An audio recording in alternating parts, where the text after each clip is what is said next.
Telugu cinema summer season మొత్తం ఖాళీ అవ్వడానికి కారణాలనేవి తెలుసుకుందాం. ప్రస్తుతం మనతో పాటు శైలజ థియేటర్ యజమాని బాబీ ఉన్నారు. ఒకసారి మాట్లాడదాం. బాబీ గారు, జనరల్‌గా మీరు చాలా సమ్మర్‌లు చూసుంటారు. కానీ ఈసారి సమ్మర్ మాత్రం సినిమా ఇండస్ట్రీకి నిజంగా చాలా చేదుగా ఉందని చెప్పాలి. ఎందుకంటే ఎక్కడ కూడా పెద్ద సినిమాలు గాని, చిన్న సినిమాలు గాని ఎక్కడ లేని పరిస్థితి. థియేటర్‌లకి ప్రేక్షకులు రాని పరిస్థితి. ఎందుకు ఇలాంటి పరిస్థితి ఏర్పడిందనుకుంటున్నారు? మామూలుగా సమ్మర్ అంటే సినిమాలకి మంచి టైం అండి. అయితే ఈ టైంని ఐపీఎల్ వోళ్ళు బాగా వాడుకుంటున్నారు.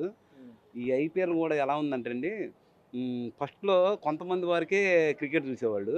ఇప్పుడు రష్యా దగ్గర నుంచి కింద కార్మికుడి వరకు నుంచోవటం, ఆ ఐపీఎల్ చూడటం, ఈ ఓవర్‌లో ఎన్ని కొడతారు, ఈ ఓవర్‌లో ఎన్ని కొడతారని ఒక బెట్టింగ్ ఒకటి బాగా అయిపోయి, ఈ యాప్‌లండి ప్రతి సెల్ ఫోన్‌కొచ్చేసినాయి. హ్మ్. సెల్ ఫోన్ రావడం వల్ల ఈళ్ళు రూ. 5, రూ. 10 కాసుకోవటం, రూ.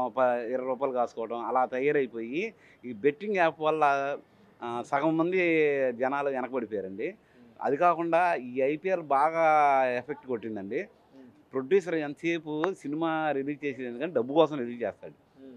అయితే ఇప్పుడు వచ్చిన సినిమాలన్నీ హ్మ్. డిజాస్టర్‌లు అవ్వటం వల్ల ప్రొడ్యూసర్ ఏం చేస్తున్నాడంటే, మన సినిమా గొప్పగానే తీస్తాం కానీ ప్రజలు ఆదరించట్లా. హ్మ్. అంటే ప్రజలకి ఏదో పనులున్నాయి కాబట్టి ఈ ఐపీఎల్ సీజన్ వదిలేసి తర్వాత రిలీజ్ చేద్దామని అనుకుంటున్నారు. పెద్ది కూడా ఆల్మోస్ట్ ఈ నెల అయిపోతుంది ఐపీఎల్. హ్మ్. తర్వాతే పెట్టుకుందామని ఆళ్ళు కూడా డిసైడ్ అయ్యారు. హ్మ్. జూన్ 4న వస్తున్నట్టు అనౌన్స్ సమాచారం. చేశారు. తర్వాత మా ఇంటి బంగారం ఇయన్నీ జూన్‌లో వరుసనే పెద్ద పెద్ద సినిమాలన్నీ ఉన్నాయి. హ్మ్. మేమెప్పుడూ సమ్మర్‌లో ఇది ఫేస్ చేసాం గానీ, ఇంత ఇదిగా ఫేస్ చేయలా. హ్మ్. అందరూ సెలవులు చక్కగా వస్తారు. హ్మ్. అలాంటిది కొంచెం ఎండలెక్కువ ఉండటం వల్ల కూడా కొద్దిగా ఇబ్బందిగా ఉంది.